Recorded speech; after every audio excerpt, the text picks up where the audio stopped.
Assalamualaikum warahmatullahi wabarakatuh. Yang terhormat dosen pengampu mata kuliah kajian IPA SD 2, Ibu Nana Citra Lestari MPD. Perkenalkan, kami dari STKIP PGRI Banjarmasin, Prodi PGSD, kelas 01 semester 3. Kami dari kelompok 2. Saya akan memperkenalkan anggota saya. Saya sendiri M. Lutfianor, adapun rekan saya Nurlita Ayu Trihanum dan Sofi Faiza. Materi yang akan kami bahas adalah gaya dan gerak benda. Baiklah, saya persilahkan kepada rekan saya selanjutnya untuk menyampaikan materinya.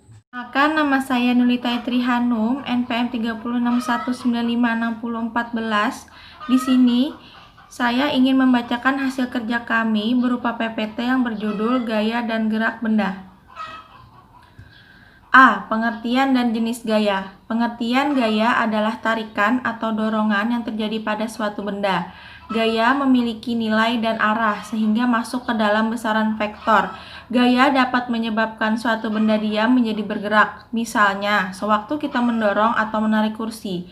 Sebaliknya, gaya dapat pula menyebabkan benda bergerak menjadi berhenti. Misalnya, gaya gesek antara ban dan jalan sewaktu kita ngerem pada sepeda motor atau mobil yang sedang berjalan. Besar kecilnya gaya dapat diukur menggunakan alat yang bernama neraca pegas atau dinamometer. Sementara satuan gaya dinyatakan dalam satuan Newton yang biasa ditulis N. Kata Newton diambil dari nama Sir Isaac Newton, seorang ahli matematika dan ilmuwan besar.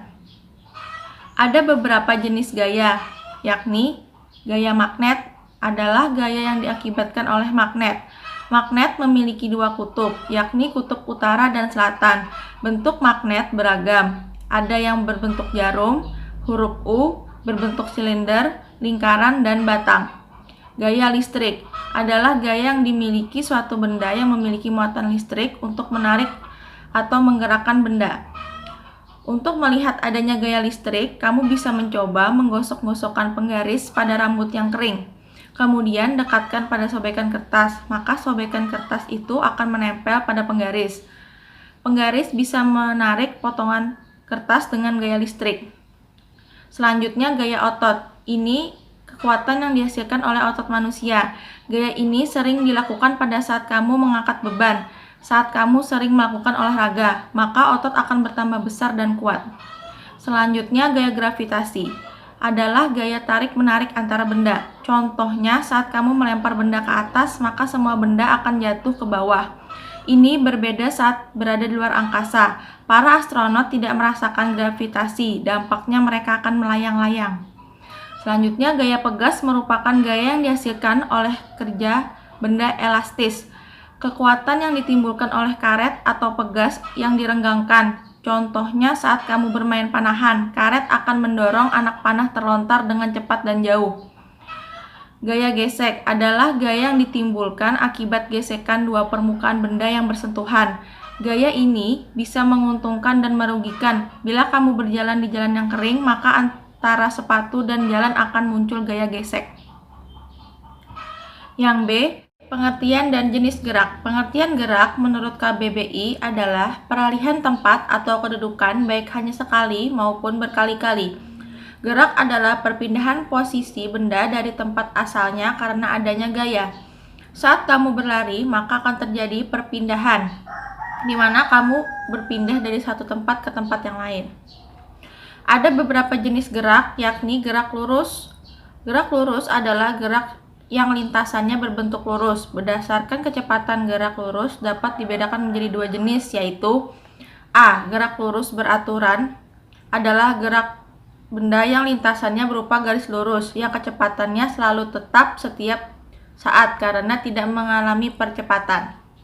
Cirinya kecepatan tetap atau V sama dengan tetap. Percepatan 0 atau A sama dengan 0. Contoh, orang yang sedang gerak jalan dan kereta api yang bergerak di rel lurus. B. Gerak lurus berubah beraturan adalah gerak benda yang lintasannya berupa garis lurus yang kecepatannya selalu berubah setiap saat secara konstan. Gerak lurus berubah beraturan dinamakan juga gerak benda yang memiliki percepatan yang konstan atau tetap. Cirinya, kecepatannya berubah-ubah atau V sama dengan berubah-ubah. Percepatan tidak sama dengan 0 atau A pangkat 1 0. Jika percepatannya mempunyai nilai negatif, dinamakan perlambatan. Contohnya, orang yang sedang lari sprint, orang yang sedang terjun bebas, dan mobil yang bergerak dengan suatu kecepatan kemudian direm secara teratur. Yang kedua, gerak parabola. Gerak ini adalah gerak yang lintasannya berbentuk parabola. Yang ketiga, gerak melingkar. Ini adalah gerak yang lintasannya berbentuk lingkaran. C. Konsep dasar gerak.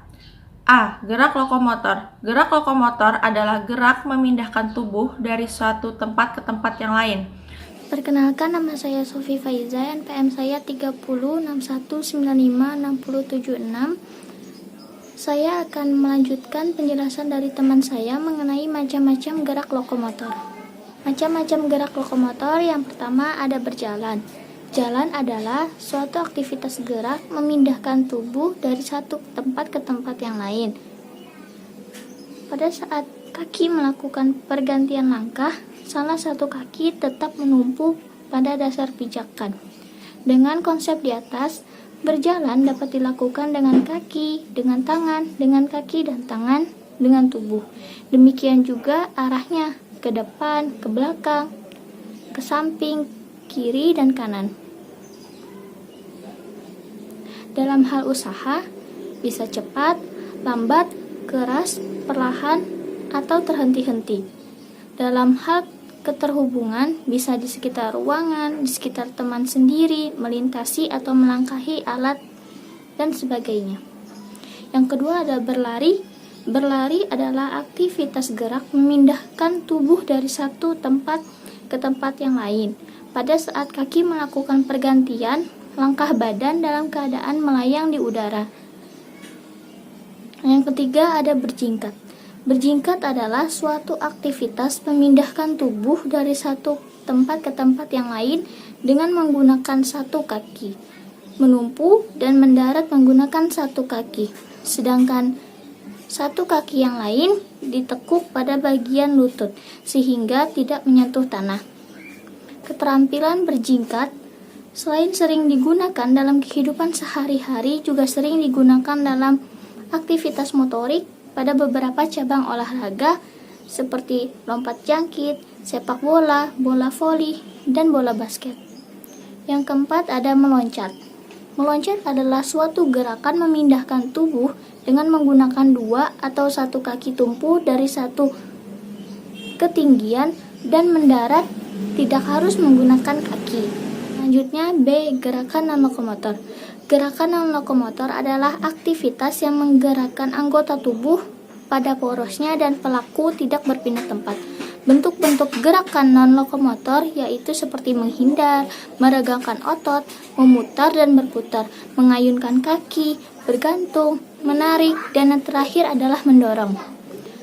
Yang A. Latihan menghindar. Latihan menghindar sangat berguna dalam berbagai permainan maupun olahraga.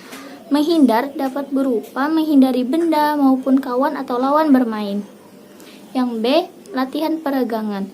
Latihan peregangan adalah latihan mengulur otot tubuh dengan jalan melakukan fleksi atau ekstensi atau dengan cara yang lain. Prinsip dasar yang harus dipegang adalah cara mengulur dimulai dengan uluran yang paling ringan, kemudian makin lama makin berat sampai hitungan 8. Selanjutnya C. Memutar dan berputar. Anak-anak perlu diajarkan bagaimana meliukkan tubuh kurang dari 180 sampai 200 derajat dan memutar tubuh 360 derajat. Gerakan ini berguna untuk meningkatkan keseimbangan statis atau kesadaran vestibular. Yang keempat ada bergantung. Bergantung adalah suatu aktivitas menahan berat badan dengan jalan tangan memegang palang atau tali. Yang C, gerakan manipulatif. Gerakan manipulatif adalah keterampilan motorik yang melibatkan penguasaan terhadap objek di luar tubuh atau bagian tubuh. Dilihat dari jenisnya, keterampilan manipulatif dibedakan menjadi 3 bagian, yaitu yang pertama, menjauhkan objek, melempar, memukul, menendang. Yang kedua, menambah penguasaan seperti menangkap, mengumpulkan, dan mengambil. Yang ketiga, bergerak bersama seperti membawa, memantul-mantulkan atau yang disebut dribbling. Yang pertama, ada menggelindingkan benda. Menggelindingkan benda dapat berupa benda bulat seperti bola atau benda yang berbentuk lingkaran seperti cakram, ban sepeda, dan sebagainya. Guru harus memilih benda-benda tersebut yang berat dan ukurannya sesuai dengan tingkat pertumbuhan dan perkembangan motoriknya. Yang kedua, melempar. Melempar merupakan gerakan manipulatif untuk menjauhkan objek dari tubuh dengan menggunakan 1 atau 2 tangan. Yang ketiga, ada menangkap. Menangkap adalah keterampilan gerak dasar manipulatif untuk menghentikan momentum suatu objek dengan menggunakan tangan. Menangkap biasanya dipengaruhi oleh kemampuan visual untuk mengikuti gerakan objek. Yang keempat, ada menendang. Menendang adalah suatu keterampilan gerak manipulatif di mana kaki digunakan untuk memukul objek. Selanjutnya yang D, ada hubungan antara pengaruh gaya dan terhadap gerak benda. Gaya mengakibatkan adanya perubahan pada benda. Dengan kata lain, gaya dapat mempengaruhi suatu benda. Pengaruh gaya terhadap benda adalah sebagai berikut. Yang pertama, gaya dapat menggerakkan benda diam. Yang kedua, gaya dapat membuat benda bergerak menjadi diam. Yang ketiga, gaya dapat mengubah kecepatan gerak benda. Yang keempat, gaya dapat mengubah arah gerak benda. Yang kelima, gaya dapat mengubah bentuk benda. Selanjutnya, yang E, gaya dan gerak dalam kehidupan sehari-hari. Dalam kehidupan sehari-hari, kita sangat sering mengeluarkan serta melakukan gaya dan gerak. Contoh gaya dan gerak dalam kehidupan sehari-hari yaitu seperti ketika kita melempar voli ke atas, pasti bola tersebut nantinya akan jatuh ke bawah. Ini saya mempunyai beberapa contoh gaya dalam kehidupan sehari-hari. Yang pertama, saat kita mengayuh sepeda, gaya yang dihasilkan adalah gaya otot. Selanjutnya, jika kita berolahraga, gaya yang dihasilkan adalah gaya otot. Saat kita bermain ketapel, maka gaya yang dihasilkan adalah gaya pegas. Saat kita bermain panahan, gaya yang dihasilkan adalah gaya pegas. Saat kita menarik besi dengan magnet, itu termasuk gaya magnet. Saat kelapa jatuh dari pohonnya, itu disebut gaya gravitasi. Saja yang dapat kami sampaikan, saya kembalikan kepada teman saya M. Lutfianor. Sekian dan terima kasih. Itu saja dari kelompok saya. Apabila ada salah kata mohon dimaafkan. Wassalamualaikum warahmatullahi wabarakatuh.